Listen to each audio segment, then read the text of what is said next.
जय श्री हरि। जय जय श्रीमद् भगवत महापुराण की जय। जय श्री राम। जय श्री हरि नारायण। जय जय श्रीमद् भगवत महापुराण की जय। जय जय श्रीमद् भगवत महापुराण की जय। जय श्रीमद् भगवत महापुराण की जय। जय जय श्रीमद् भगवत महापुराण की जय। जय जय श्रीमद् भगवत महापुराण की जय। जय श्रीमद् भगवत महापुराण की जय। जय श्री हरि। श्रीमद् भगवत महापुराण। तमेव माता च पिता तमेव बन्धुश्च सखा तमेव वृद्धा द्रवीणं तमेव सर्वं मम देवो। श्री हरि वंदनम। सर्गो स्थिति निरोधार्थं काम कामो ह्य तं कामं काम कामार्थं काम भावाय कामि योः कामिनी कलिकलाप कन्तपक्याम विबाल बृहत् मनोन्मत्त श्रीमहनौ सदाय मोहनमानस्य सम्भवान् यशोदा स्नेहो सुधा सदान्तो कृष्ण कृतित्यात् श्रुति चारित्रो संस्तु जयोति सत्व सौन्दार्यमूर्ति सदा ब्रिजे विश्रवणार्धार्यो यत्रो प्राप्त शुक्ललोके लोकमुक्तो क्लेशत मया तुच्छो कृता तस्मात् राजते यत्खिलेश्वर तमोशकं दहन्न सृष्टं सुखसम्पद्विभाजन श्रीकृष्ण श्रीहरि वन्दे श्रीकृष्ण करुणारस यस्य श्रीपादो मननं शिरोषेण कृतं कृतं राधभक्तिविज्ञानं तत्त्वया च समन्वितं तां श्रीभगवतीं कथां वन्दे जुगुलोरूपिणम्। श्रीमद् भागवत महापुराण प्रथम स्कंध तृतीय अध्याय। বিভিন্ন কামনা পূর্তির জন্য বিভিন্ন দেবতার উপাসনার বর্ণনা এবং ভগবত ভক্তির শ্রেষ্ঠত্ব নিরূপণ। শ্রী সুখদেব বললেন, হে রাজন, তুমি আমাকে জিজ্ঞাসা করেছিলে যে আসন্ন মৃত্যু বিবেকী পুরুষের কর্তব্য কি। তার উত্তরে তোমাকে সব জানালাম। যিনি ব্রহ্মতেজ কামনা করেন তিনি বৃহস্পতিকে, যিনি ইন্দ্রিয়ের সামর্থ্যকামী তিনি ইন্দ্রকে, এবং যিনি সন্তান কামনাযুক্ত ব্যক্তি দক্ষাদি প্রজাপতি গণের আরাধনা করেন। ঐশ্বর্যকামী ব্যক্তি মায়া দেবী যোগমায়া দুর্গাকে, তেজস্বকামী ব্যক্তি অগ্নিকে, ধনকামী বাসুদেব এবং বীর্যকারী ব্যক্তি রুদ্রগণের পূজা করবেন।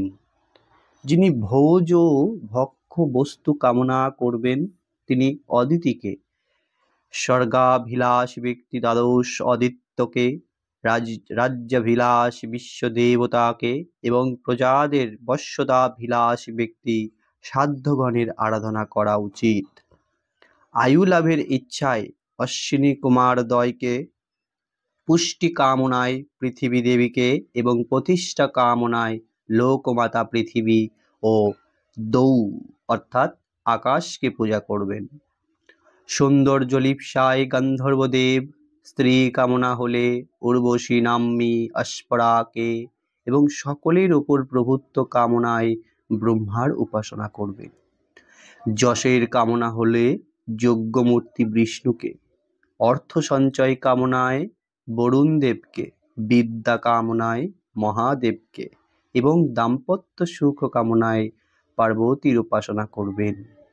ধর্ম উপার্জনের ইচ্ছায় শ্রী বিষ্ণুর, বংশবৃদ্ধির কামনায় পিতৃগণের, বিঘ্ন বিনাশকামী ব্যক্তির যক্ষদের এবং বলের কামনায় মরুৎগণের উপাসনা করবেন।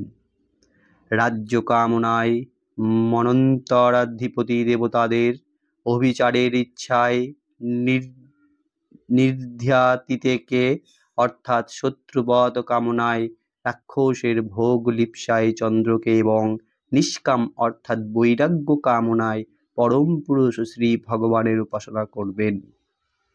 বুদ্ধিমান পুরুষ নিষ্কামী হন অথবা সর্ববিধ কামনাযুক্তই হন অথবা মোক্ষভিলাষী হন, তিনি গভীর ভক্তিযোগ আশ্রয় করে কেবলমাত্র পুরুষোত্তম শ্রী ভগবানকেই পূজা করবেন। এই সংসার উপাসনাকারী ব্যক্তিদের মধ্যে তারাই সর্বশ্রেষ্ঠ, যারা ভগবত ভক্তের সঙ্গ মহিমায় শ্রীহরির চরণে অবিচল ভক্তি লাভ করে। ভগবত ভক্তগণের সঙ্গ মহিমায় যে হরি কথা শ্রবণ হয়, তার দ্বারা দুর্লভ জ্ঞানের প্রাপ্তি হয়ে সংসার সাগরের ত্রিগুণা তরঙ্গমালার উৎক্ষেপ শান্ত হয়ে যায়। চিত্তশুদ্ধি হয়ে হৃদয়ে শুদ্ধ আনন্দের অনুভূতি হতে থাকে। ইন্দ্রিয়াদির বিষয়াসক্তি দূর হয়ে যায় এবং কৈবল্য মোক্ষ প্রাপ্তির সর্বগ্রাহ্য পথ ভক্তিযোগের প্রাপ্তি হয়। সুতরাং ভক্তি সুখে নিমগ্ন কোনো ব্যক্তি বা হরিকথাতে আকৃষ্ট না হয়ে থাকবেন। শৈনক উবাচা, শৈনক ঋষি বললেন, হে শ্রুত, ভগবত বংশ গৌরব মহারাজ পরীক্ষিত শ্রী শুকদেবের কাছে এই সব শুনে সর্বশাস্ত্র বিশারদ ও পরম ব্রহ্মনিষ্ঠ সেই মহর্ষি শুকদেবকে আর কি জিজ্ঞাসা করেছিলেন? হে বিদ্বান সুত, আপনি তো সব কিছুই জানেন। আমরা সেই সব হরিকথা ভক্তি ভরে শুনতে ইচ্ছা করি। আপনি দয়া করে আমাদের সেই সব কথা বলুন। কারণ সাধুদের যেসব কথা হয় সেসব কথা কখনো সামাজিক ভাব নিয়মযুক্ত হলেও শেষ পর্যন্ত সেই সব আলোচনা ভগবানের রসময়ী লীলাকথাতেই পর্যবসিত হয়। সেই পাণ্ডু বংশধর রাজা পরীক্ষিত খুবই ভগবত ভক্ত। বাল্যকালে তিনি বাল্যক্রিয়াচ্ছলেও শ্রীকৃষ্ণ সেবা বিষয়ক খেলাতেই রত থাকতেন। ব্যাসনন্দন শ্রী শুকদেব জন্ম থেকেই ভগবত ভক্ত পরায়ণ। এইরকম ভগবত ভক্তদের মিলিত সভায় মঙ্গলময় শ্রী ভগবানের সর্বার্থক সাধক দিব্য গুণাবলীর আলোচনাই হয়ে থাকবে। ভগবত ভক্ত কথার আলোচনায় তিনি কলাতিপাত করেন, তার আয়ুই সার্থক। এছাড়া অন্য সকলের আয়ু সূর্যদেব উদিত ও অস্তমিত হয়ে বৃথাই হরণ করতে থাকেন। বৃক্ষগণও কি জীবিত থাকে না? কামারের হাঁপারও কি শ্বাস প্রশ্বাস গ্রহণ ও বর্জন করে না? গ্রামের পশু কুকুর ছাগল প্রভৃতি কি মানব প্রকৃতির পশুর মতন আহার নিদ্রা মৈথুন করে না? যার কর্ণকুহরে গোবিন্দ কথা কখনোই ঢোকেনি, সে তো পশু, কুকুর শুয়োর উট ও গাধার মতোই।